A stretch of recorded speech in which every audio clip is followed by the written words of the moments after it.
Good morning, everyone. Thanks for joining this Green Alliance webinar. My name is Chris Venables. I'm the Deputy Director of Politics and Partnerships at Green Alliance. For those of you who don't know Green Alliance, we are a independent think tank focused on political leadership for the environment. And my job is to work with the organisation on its political strategy, with a big focus this year, obviously, on the upcoming general election.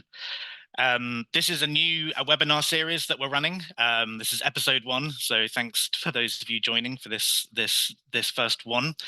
I just want to say a little bit about why we're doing this. I mean, I think I guess the kind of main thing to say is that what happens this year in British politics really matters for the future of the planet, not to put it too broadly, and that the decisions made by the leaders of the main parties, by the on their policies and their approach to the climate and nature crisis really will materially impact the ability of the UK to deliver on its really important environmental goals. The usual Green Alliance format is often quite formal. I'm hoping this will be much more informal and conversational and a bit chatty. I hope you get to know some of the team here over the year, and that you feel part of the conversation in one way or another. A few bits of housekeeping before I kind of bring in our main speaker. First of all, Green Alliance staff are all speaking quite informally here, so I'd take what we say somewhat as being our own views as much as anything, albeit we're kind of representing, we're trying to represent the view of the environmental sector broadly. 2, please use the question and answer function. So we will be looking at the chat, but I'll be looking at the Q&A function as as we move through. So feel free to put questions in there. We'd love to know what you're thinking and to bring your questions and into this chat. And there will be some time to take those specifically at the end. There won't be a huge amount of time, so I would choose the questions carefully and obviously use the upvote function in the Q&A so that we kind of know what's top of the pile for your where you're curious to hear more from our speakers. So I think that's everything from us. So yeah, I will now introduce Jim Pickard. Huge thanks to Jim taking time out of a very busy schedule and a hectic job in the lobby in Parliament. Jim is the deputy political editor of the Financial Times and a long-time commentator on British politics, including a focus on a lot of coverage of the environmental agenda and climate and green issues in particular. So yeah, thanks, Jim. I think who is coming live from the Palace of Westminster, Jim, if you want to unmute and unvideo yourself. Hoping that might happen soon. There we go. Jim, I think you're still on mute. Okay, hi. There we go. Yeah, thanks, Jim. So yeah, I guess, yeah, where to start? I mean, I think it'd be useful, Jim, for our network, which is obviously a lot of people focused on the environmental agenda, to get a bit of a bigger view of this year and how you might see it play out. So I guess, like, first question would be, what's the tone of the campaign going to be, and what issues do you think are going to be at the top of the agenda?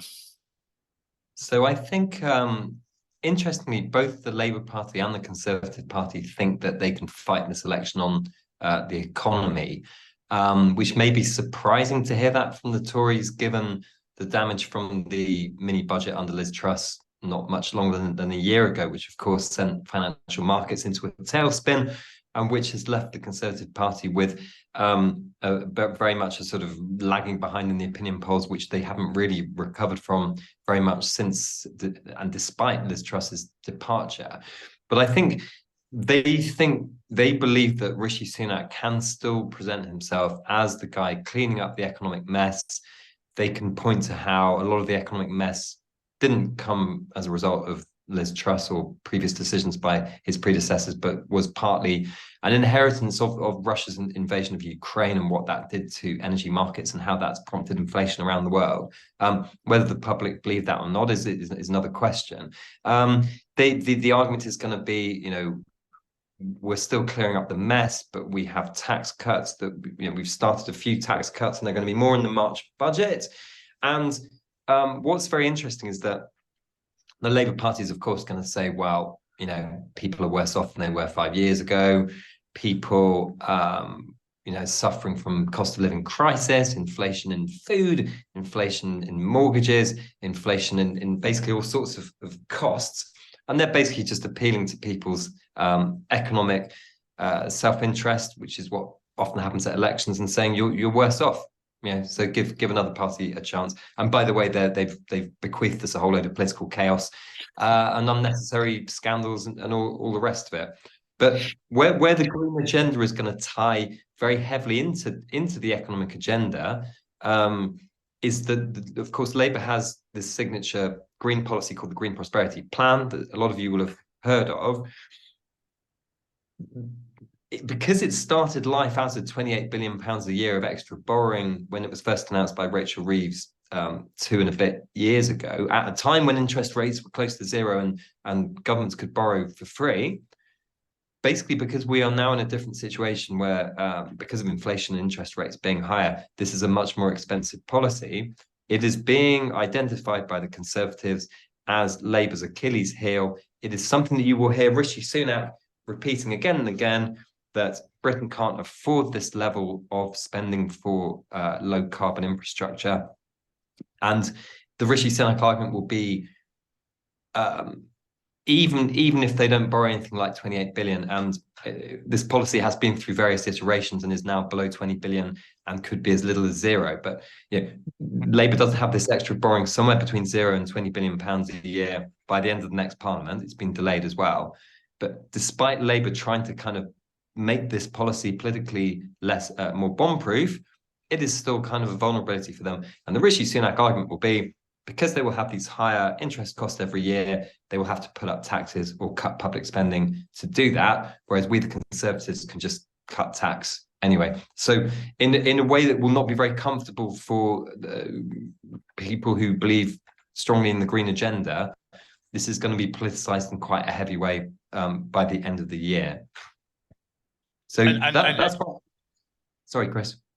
No, I was going to say, and Jim, do you think that the attack will succeed? I mean, it seems to be succeeding in the sense that Labour are wobbling and thinking about how to reframe it. Do you think it will succeed electorally? I mean, not just on the 28 billion, but the broad economic attack.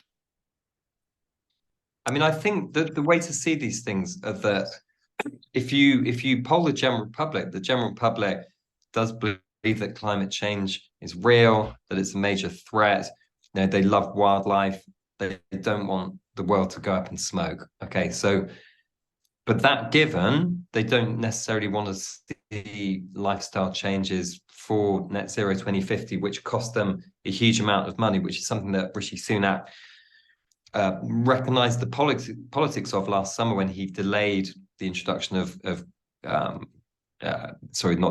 basically the ending of the sale of gas boilers and the ending of the sale of petrol and diesel cars, while weirdly also, forcing car makers to make 80% of their cars non-petrol diesel by 2030, while simultaneously telling the public that these things are expensive and crap. There was quite some mixed messaging there.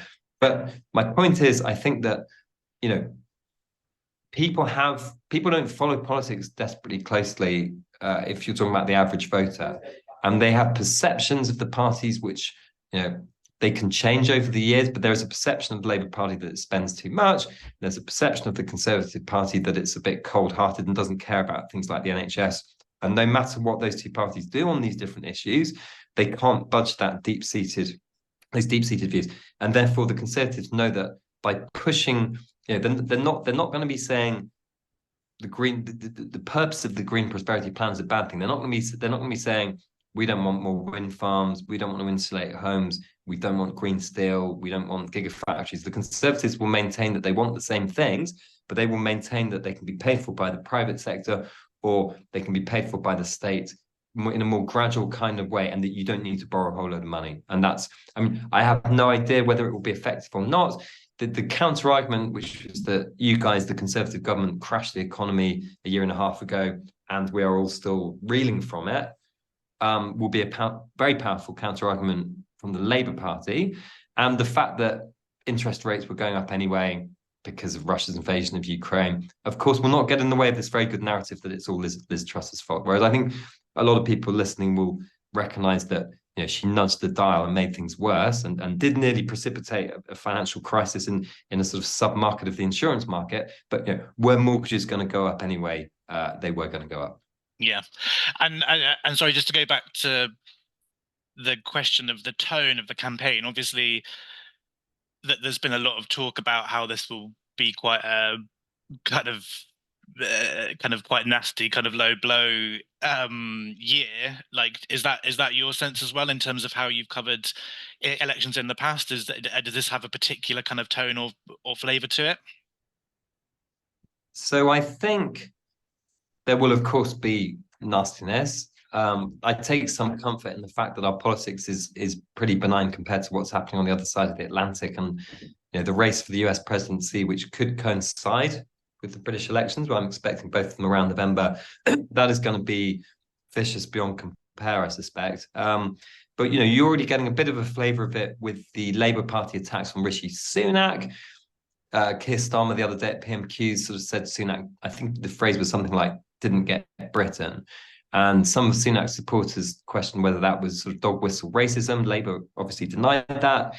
But I think what they will pursue is they will pursue the idea that this is a guy whose family is worth close to £1 billion or dollars, that they live a very rarefied life, flitting between California and London and not really understanding what it's like to be on scraping to make a living in Hartlepool or somewhere like that, which, whatever you think of Boris Johnson and his background, he was able to sort of project a kind of man of the people vibe through some bizarre political alchemy that I will never understand. But anyway, that would be the Labour dirty attacks on the Tories.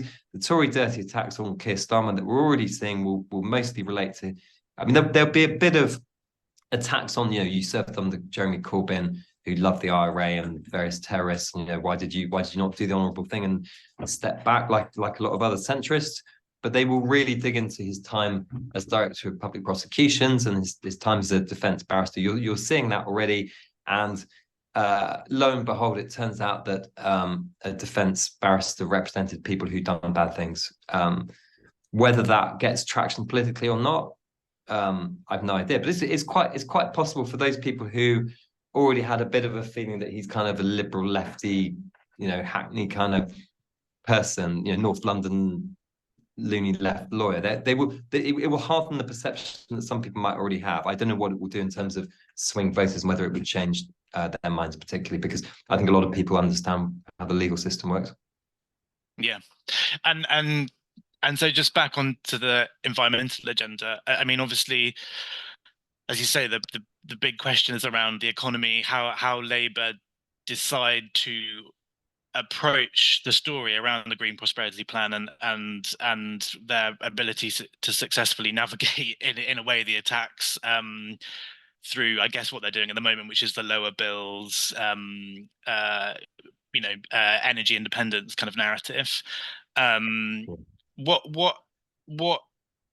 advice or where do you see the kind of green shoots for the environmental sector to kind of make its voice heard? Obviously, there's issues like sewage as well that are kind of creeping up. But yeah, do you have any advice or kind of steers on how to be heard in the complexity of that of those debates, and also obviously kind of rightly education, health, housing being really important issues that are, are material to, people's everyday lives.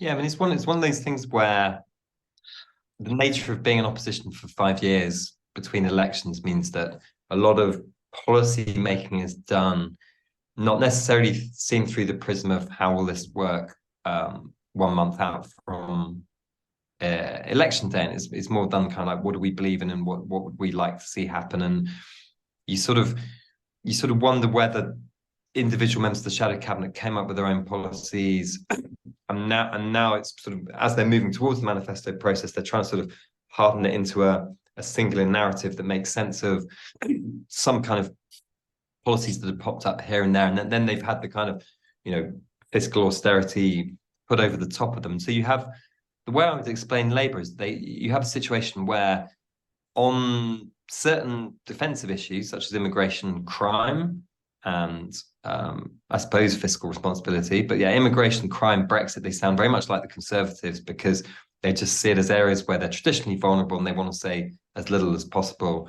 The areas where they're quite interesting and they're doing quite radical things are, of course, the Green Prosperity Plan and the employment stuff. The New Deal for Workers has a lot of significant changes, making it easier to strike, getting rid of zero-hour contracts, all that kind of thing. And also the planning system, they have quite a large array of policies. And I think the discussion going on at the moment, which has been going on for quite a long time, is, do they lean into the areas where they are offering change, like the green, low carbon stuff, or do they sort of focus more on, voters' top three priorities, I suppose, NHS, if it is NHS, immigration, the economy, do they talk more about those things where they don't necessarily have that much change to offer in terms of policy?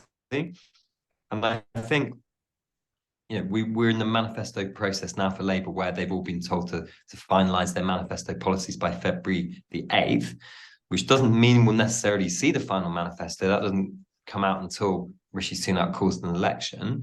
But if you're interested in Labour policy, there is something called the National Policy Forum document drawn up in September. You can find it on a website called Labour List. There are hundreds of policies out there. Anyone who still thinks that Labour doesn't have policy, you can find it all out there. But that doesn't mean that they've answered a lot of questions. And I think, just going back to the GPP, which was the heart of your question, some Labour people are uncomfortable with the idea that the original, amount of money behind it, the debt behind it, was announced, but how you spend that money has only been set out, some elements of it. So £6 billion a year for insulation, a couple of £1 billion for gigafactories. There's been a few things set out, but they're very conscious that the ginormous number is there, as much as they're trying to soften it, and yet they've not found a way of sort of talking up the benefits of doing this, and how it could make Britain better, continue to cut emissions.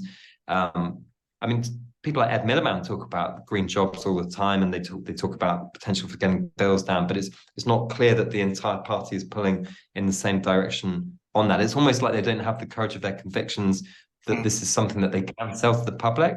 And I think we'll probably see an intervention in the next few weeks by the leadership, where they try and sort of redefine what the GPP is for and how it works and all that kind of thing. Yeah. And one final question before bringing the wider team. What about the smaller opposition parties, the Lib Dems, the Greens, the SNP? How do you feel? How significant a force do you think they will be this year in shaping some of the kind of like bigger narratives around the economy and around the environmental agenda? So I think interestingly, in terms of the election, that this does feel a very two-horse racy in a way that, I mean, I've been covering politics here for 17 years, and if you look back at 2010, there were points in that campaign where it did genuinely feel like a three-horse race, and some people got overexcited by, inverted commas, Clegg mania, and there was one point where the betting odds were pointing to 100 Lib Dem seats. This feels a bit more two-horse race-ish, but those small parties do have a big part to play in it. I mean, if the SNP give up 20 seats to Labour in Scotland, that's very significant. If Reform decides not to stand seats, I mean, at the moment, Nigel Farage's party, Richard Tyson's party, is saying they're going to stand seats everywhere. If they only stand candidates in half of those seats, that could actually provide a massive boost to the Conservatives. And the one thing we haven't talked about is what do I think will happen at the end of the year? And I don't make election predictions anymore because, like everyone else, I'm usually wrong. And I could be wrong with what I'm about to say, but I think you need to aim off from this idea that Labour is gliding effortlessly towards a ginormous majority. This idea, the mega poll in YouGov earlier this week and all the rest of it. What polls tell you is how people feel at any given moment. A year out from an election, you're really asking them, are you pissed off with the government? You're not necessarily asking them, do you actively want to put your cross next to Labour and change things? And interestingly, Isaac Levido, who is the Conservative master strategist, believes that there is still a path to the Tories scraping a victory or maybe a hung parliament. I can't see any circumstances where the Tories get a majority, but I think a hung parliament is not impossible because it's all about maths. Labour's on 200 seats. The Tories started in 2019 with 360. Labour needs to gain 125 seats or 124, 125 to get like a majority of one.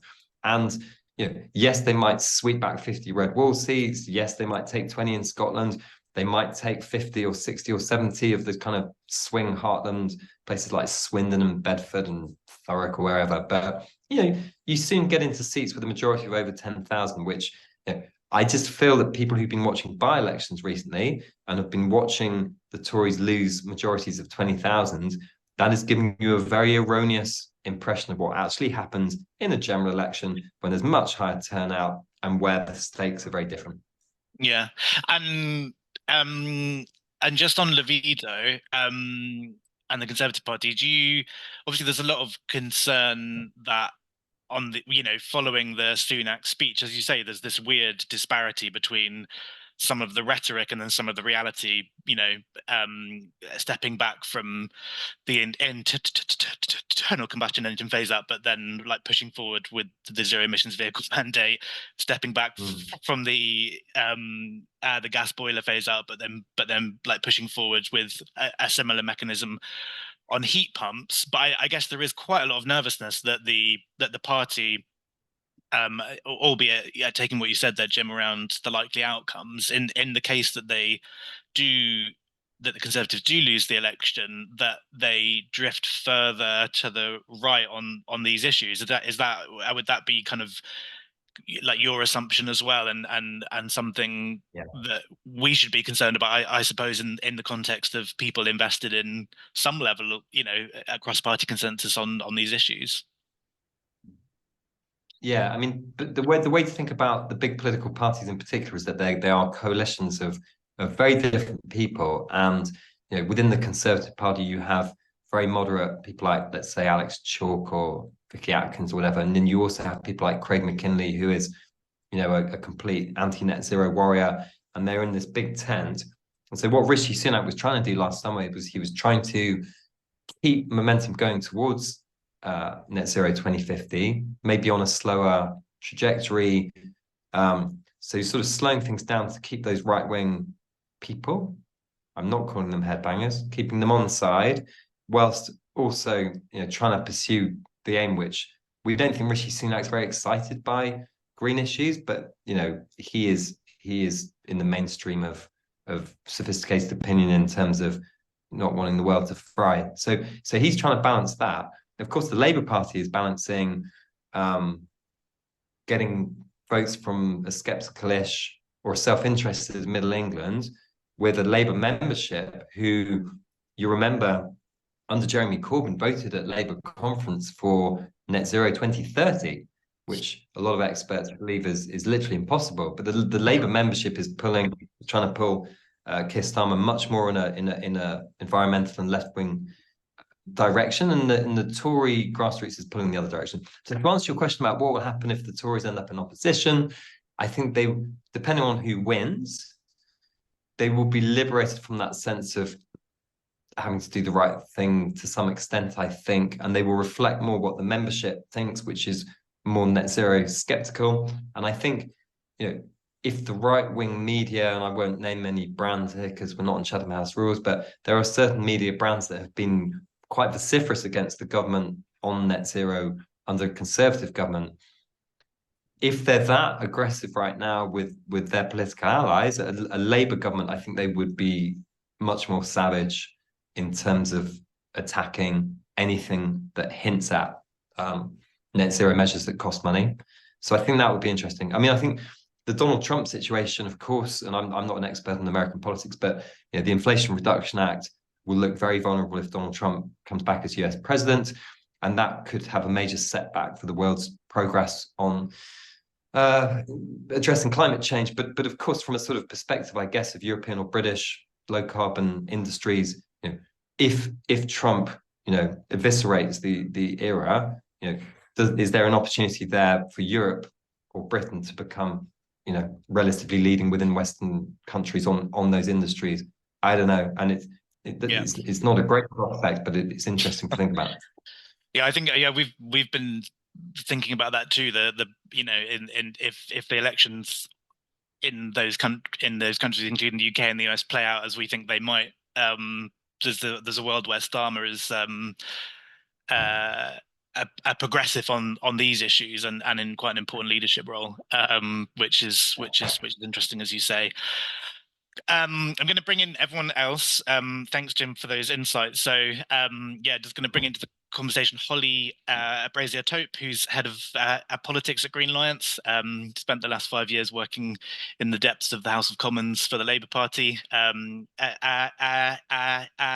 Lydia Collis, who is a senior policy analyst, did a PhD in conservation science and understands land use and farming issues like no one else I've ever met. And Tom Jeffrey, who's a senior press officer at Green Alliance and previously at the Institute for Fiscal Studies and Citizens Advice. So Holly, obviously Jim mentioned there the 8th of Feb deadline. I guess just for the folks on this call and our network, what else should we be looking out for over the coming weeks?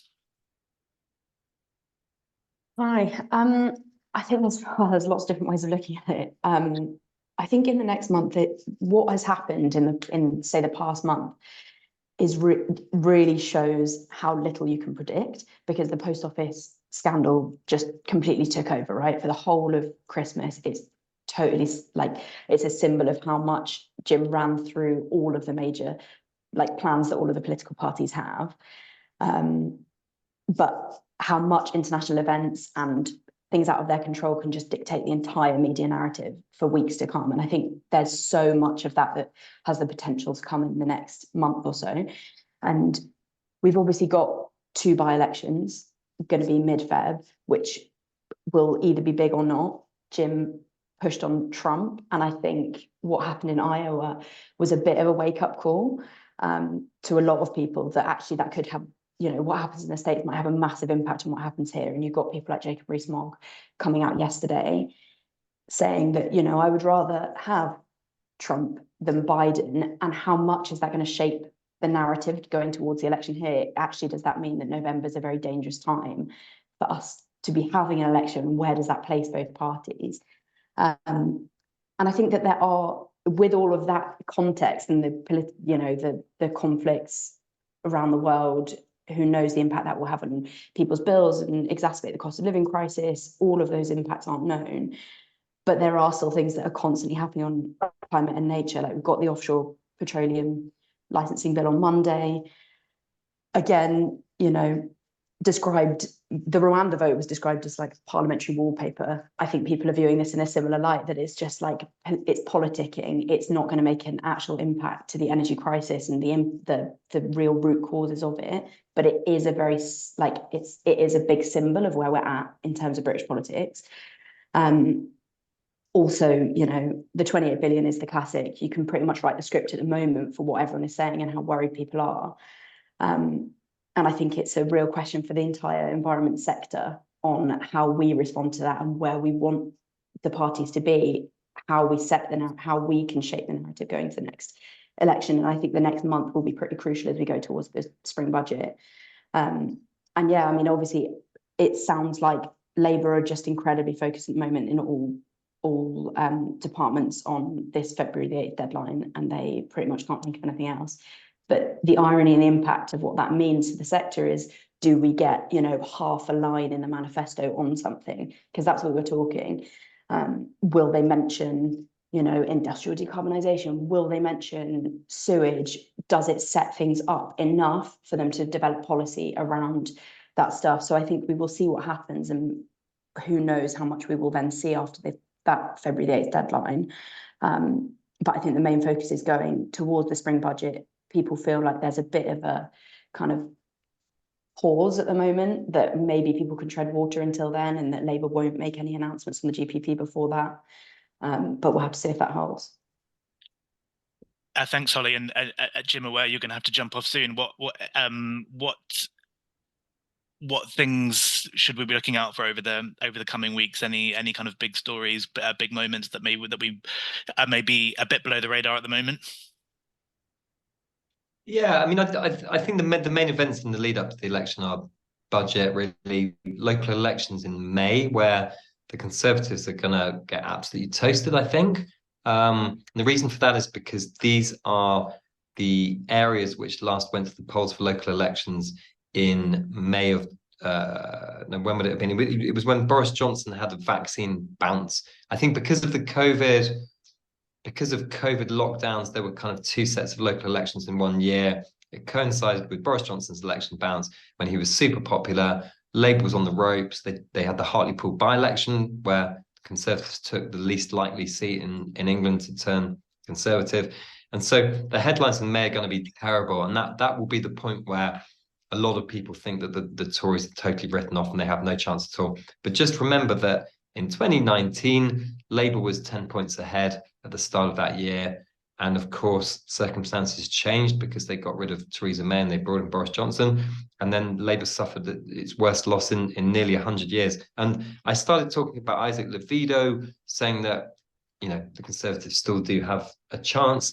Interestingly, his Labour counterpart, Morgan McSweeney, thinks, or at least is arguing, in a sort of anti-complacency drive. He is arguing the same thing. He did a briefing to the Shadow Cabinet before Christmas where he did a load of slides of different elections around the world in the last 5 years where the opinion polls say one thing and then a year later things change. And the one to look at is Germany a few years ago, where the SPD started 2 years out at 13 points and the CDU was at 42 and the SPD ended up winning. I mean, 2017 in Britain, Theresa May called that election when she was over 20 points ahead. The final result was 43-40. So I just think in terms of how we think about things, and this is going back to the point you were saying about the small parties. I never quite finished that point, which was because you can't rule out a hung parliament, and because, think about the run-up to 2010, right? If you were 18 months before the 2010 election, the Tories were ahead by 20 points, but we still got a hung parliament. So think about what the Lib Dem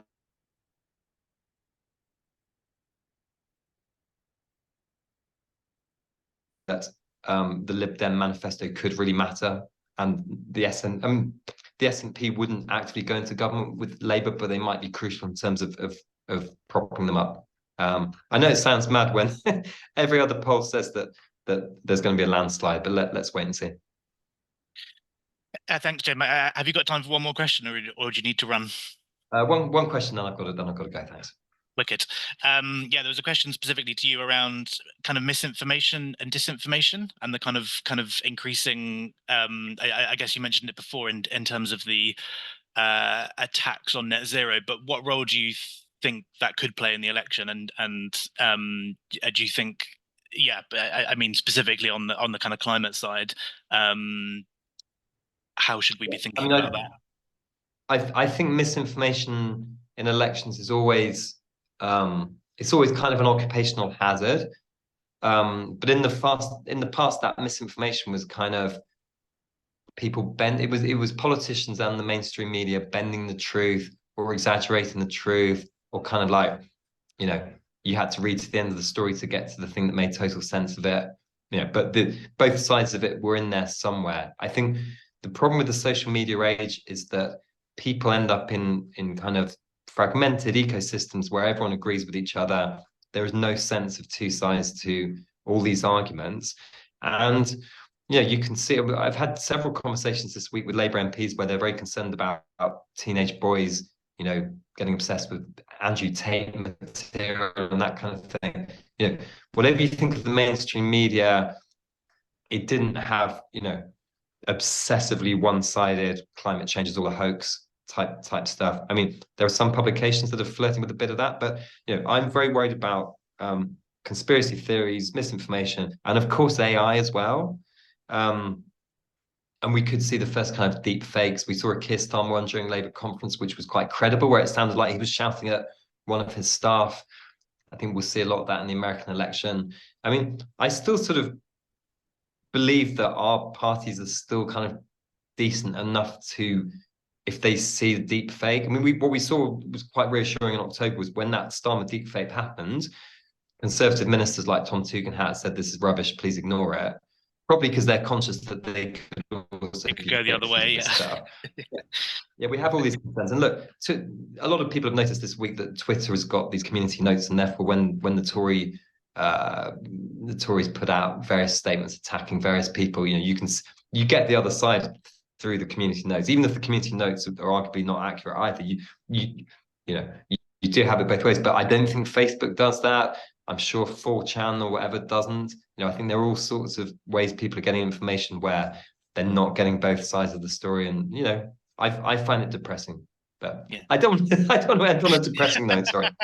Well, that's not been depressing. Yeah, thanks, Jim. Those insights are amazing, and thanks so much for your reflections on the big picture, helping us zoom out a little bit from our often narrow focus. Obviously, importantly so, on the climate nature agenda. But yeah, massive thanks for joining us, and yeah.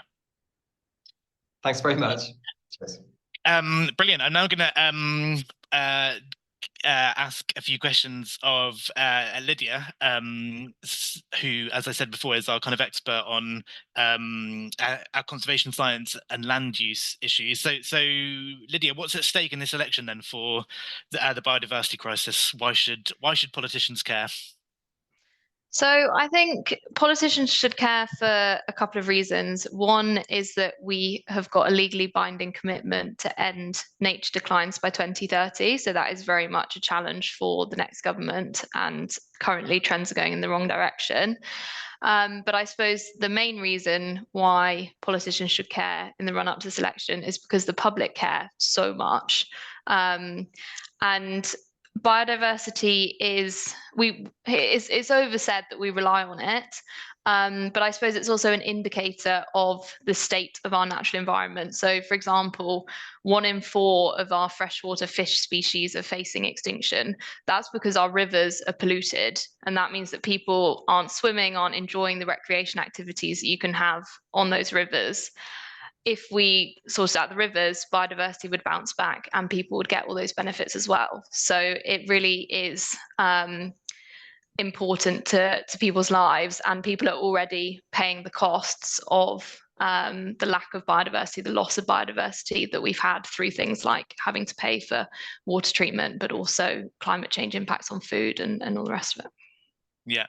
And where do you think the main parties are at the moment? Where and I guess specifically thinking about Labour, but yeah, could you talk us through a little bit around where you see them, where their policy is, and their thinking around the big picture, and as you say, the urgency of the nature agenda? Yeah, I think it's an interesting time because the Conservatives have set a lot of targets. We have these commitments to halt species decline. They signed us up to the Global Biodiversity Agreement that has really, really ambitious targets to sort out nature, but we're lacking a plan of delivery. And so the time is starting to tick along on those commitments. There's not that long until 2030 when we're meant to have 30% of our land protected for nature. We're somewhere around between 3 and 8% at the moment. So we don't have much time to deliver these targets. And what we've seen from Labour so far is very much a focus on pollution in our rivers, and particularly the sewage side of that. They've said less on both the farming side of river pollution, but also that wider nature environmental policy piece there. What we've got in terms of their plan for farming at the moment is more focused on sourcing more from British farms and getting a new EU trade deal. They're looking to support farmers in those ways, and we haven't yet seen concrete plans of how they're going to support farmers to deliver on our environmental commitments. And farmers really are at the centre of this, because most of our land is farmed. So it's really key that they're looking for how to support farmers to do that. Finally, on the Lib Dems, it's worth mentioning that they've got some of the most thought out plans on nature at the moment. They've set even more ambitious targets than what the Conservatives have given us, and they've already committed an extra £1 billion to the farming budget to support farmers, partly with that environmental delivery piece. And would the current Labour plans turn the dial? I think from what we've seen so far, there's positive noises, but what we really need to see is plans backed up by spending, and this is coming back to this piece of how do we make the case for investment when it seems costly up front. What we're calling for is investment of £1 billion a year in capital to farmers to support them to shift their businesses. This is on marginal land where they're struggling to make profit producing food. We want them to be supported to focus instead mainly on creating habitats that benefit nature, that benefit water quality, that give us all of those environmental improvements. And whilst it's money up front, we're calling for £1 billion a year to 2030, it will more than pay for itself. So just in terms of the carbon benefits that gives us, the carbon removal that would do, if we didn't do it that way, we could do it with an engineered solution that removes carbon instead. We think that would cost about twice as much at least.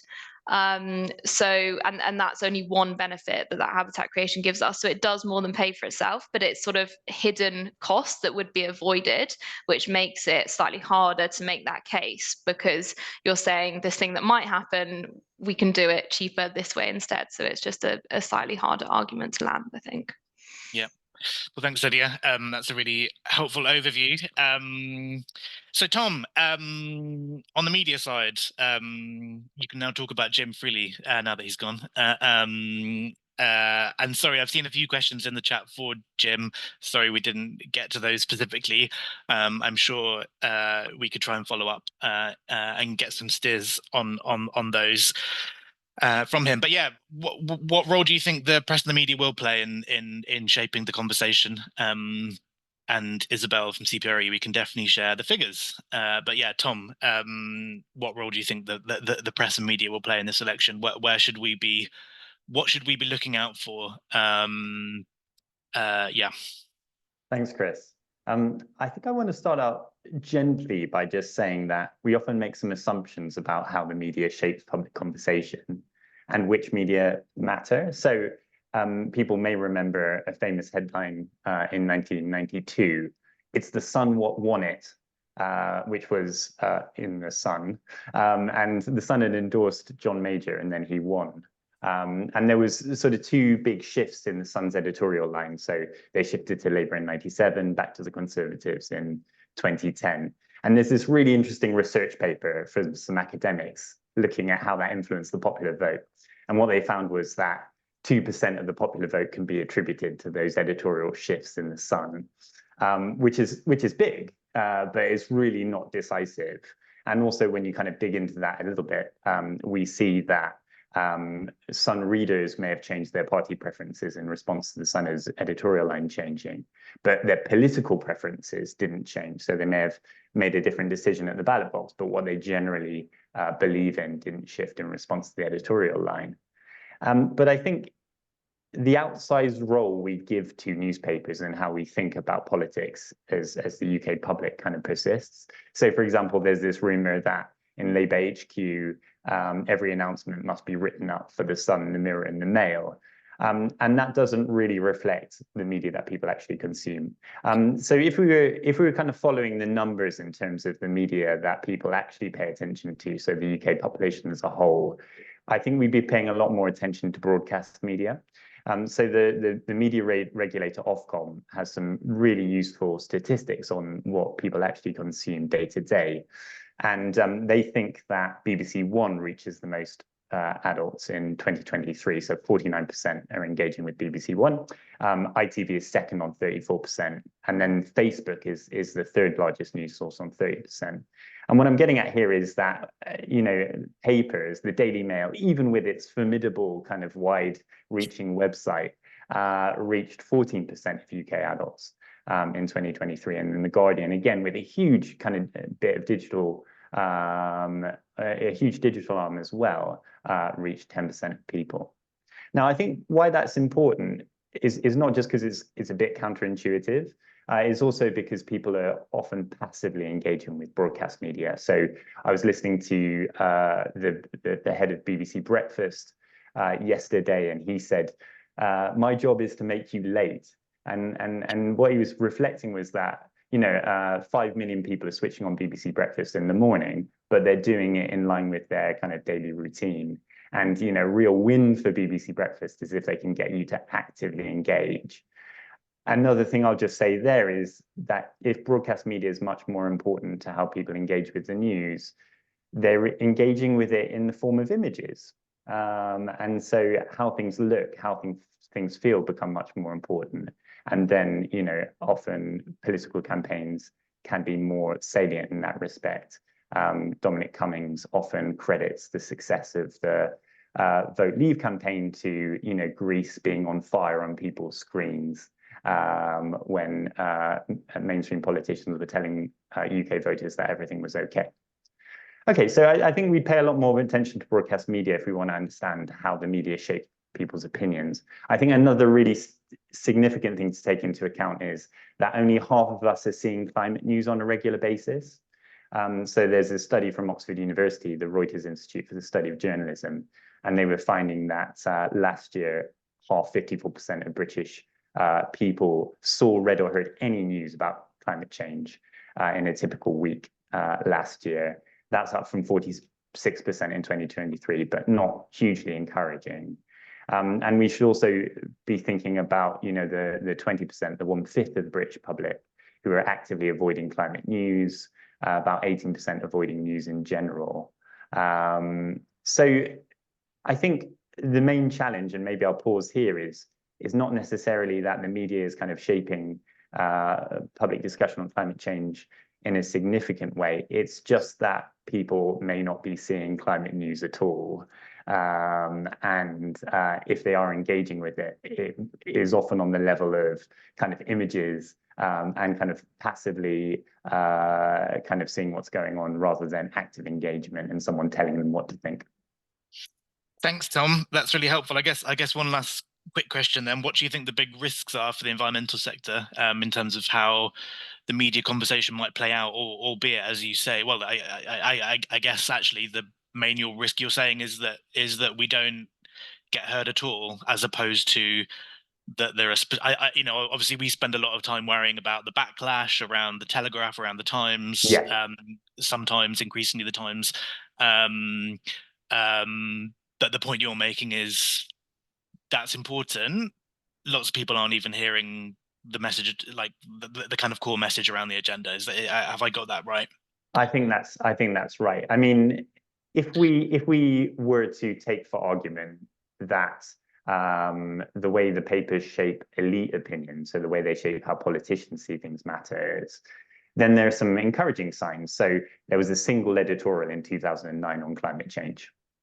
That rises to 137 editorials in 2015 when we signed the Paris Agreement.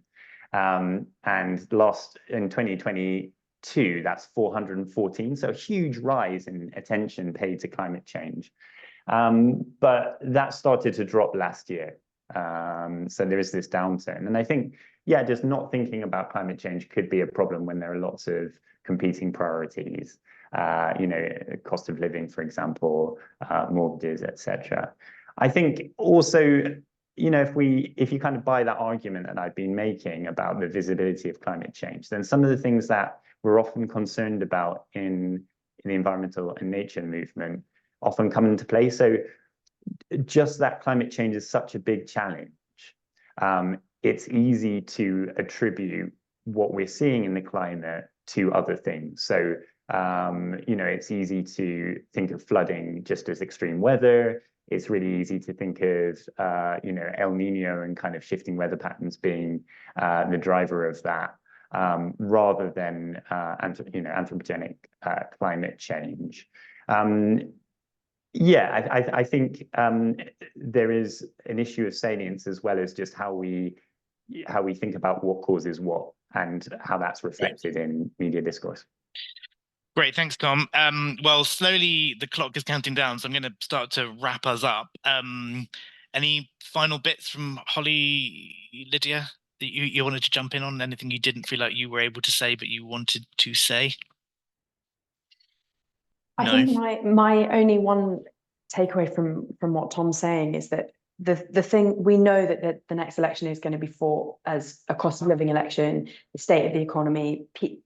People are going to be caring about their own finances, and they're going to, arguably they will vote based on that. And I think the challenge for the sector is how we make sure that those arguments are being brought together, because the cost of living is fundamentally being impacted by the climate crisis, and our energy bills are affected by, obviously ongoing conflicts and stuff, but it's also the lack of investment in renewables, isn't it? It's being able to make the connection between the two, looking at housing retrofit and how that could change people's lives, and being able to sell that narrative to the general public and making sure people do hear those messages and try and get people to make the connection between the two, because it may not be totally obvious and the political parties sure don't want to talk about it. So I think that's something that we need to push. Thanks, Holly. Lydia, unmuted. Yeah, I was going to add to that we have a job to do to translate national scale thinking down to a local scale to show how things affect people's lives. I think in my work, I spend a lot of time thinking, okay, we've got these national climate change and nature targets. This is what needs to happen to deliver those, and to appeal to people, to show them that this makes sense and that these are the sorts of things they need to be looking for in the policies of who they're going to vote for. I think we need to make that local case to show what it means for people's lives in a way that we maybe haven't done so much of in our work recently. Thanks, Lydia. Well, thanks everyone. Thanks to Jim, he's gone, but and thanks to Lydia, Tom, and Holly for some really fascinating, important insights. Please let us know if you enjoyed this, if you thought we got it, if we could structure things differently. If we'd love to know. We're going to be running lots of these, so please do just message us, email us. No feedback too blunt or honest. It would just be useful because we want this to be useful. Just to say, our next one is booked in. We've got Lizzie Buchan, who's the political editor at the Daily Mirror, and Sam Alvis, who's a director of energy practice at Public First. That will be in February, I think the 19th of February. So it'll be fascinating to hear from Lizzie at the Mirror, I think, on how she's seeing this shape up. And also, yeah, we're really keen to run these in partnership to bring in other organizations from our network. So if you feel like there's a subject or a theme that you think we should be grabbing or working with, then really happy to partner up and run something with you. But yeah, massive thanks for joining, and yeah, see you again soon. Thank you.